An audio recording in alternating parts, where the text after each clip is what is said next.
అందరికీ నమస్కారం। ఈరోజు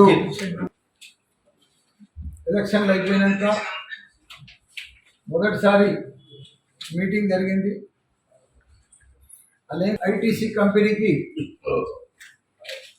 పెద్ద ఎత్తున వాళ్ళకి అగ్రిమెంట్ కూడా చేసినాం, హ్యాండ్ కూడా చేసినాం। ఎందుకంటే వాళ్ళు దేశం మొత్తంలో బెంగళూరు కానీ ఢిల్లీ కానీ మనకు కూడా మున్సిపాలిటీకి రూపాయి ఖర్చు లేకుండా అన్ని వాళ్ళే చెత్తతోటే వాళ్ళు ఆదాయం సమకూర్చుకొని 142 కార్పొరేషన్లు మున్సిపాలిటీలు కార్పొరేషన్లు ఉన్నాయి। దానికి తోడు 13 కార్పొరేషన్లు ఉన్నాయి మన తెలంగాణలో। 13ట్లో నంబర్ 1 కార్పొరేషన్ అంటే మన పెద్దారగూడ కార్పొరేషన్। ఎందుకంటే తడి చెత్త పొడి చెత్తలు కానీ గ్రేవ్ యార్డ్లు కానీ ముస్లింలు కానీ క్రైస్తవులు కానీ హిందువులు కానీ కంబైన్డ్ ఒకటే చోట తెలంగాణలో గ్రేవ్ యార్డ్ ఉందంటే అది మన పెద్దారగూడలో। దానికి 6-7 కోట్లతోటి ఆ పెద్ద పెద్ద మనుషులు బయట పైపులు వేసి ఆ నీళ్ళన్నీ ఆ కాలేజీలో రాకుండా చేయలేదు, అంతా జరగలేదు। వాడు కాంట్రాక్టర్ దొంగ చేయలేకపోయింది, కానీ లేకపోతే ఇదంతా పని అయిపోతుండే కదా। మామూలు పనుల ఒక యుద్ధం లెక్కనే ఒక్కనాడు విరామం లేదు।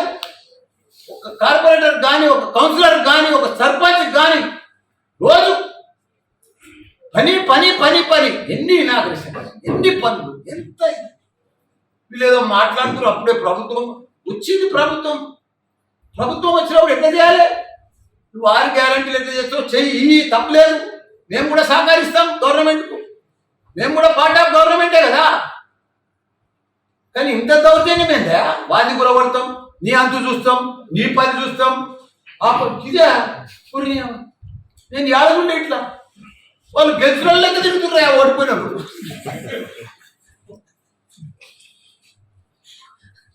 దాదాగిరి చేసుకుంటా అంటే దాదాగిరి దేనికోసం? డాక్టర్ ప్రభాకర్, సుధీర్ రెడ్డి, మన హరివర్ధన్ రెడ్డి, మన వజ్రేష్ యాదవ్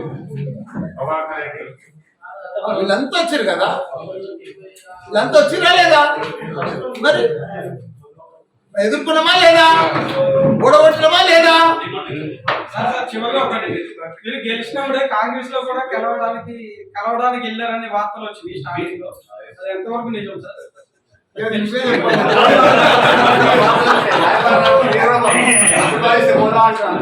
ఇప్పుడు ఎంపీకి మీ కుటుంబ సభ్యులు ఎవరైనా అధిష్టానం ఎవరికి ఆదేశిస్తే వారు చేస్తారు। ఎందుకంటే ఇప్పుడు మీరు ఎమ్మెల్యేగా ఉన్నారు, మీ అల్లుడు ఎమ్మెల్యేగా ఉన్నారు, ఇప్పుడు ఖాళీగా ఉన్నారు బలరెడ్డి గారు కానీ మీ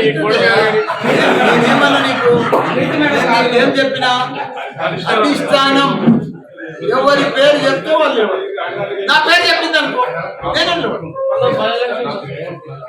కాంగ్రెస్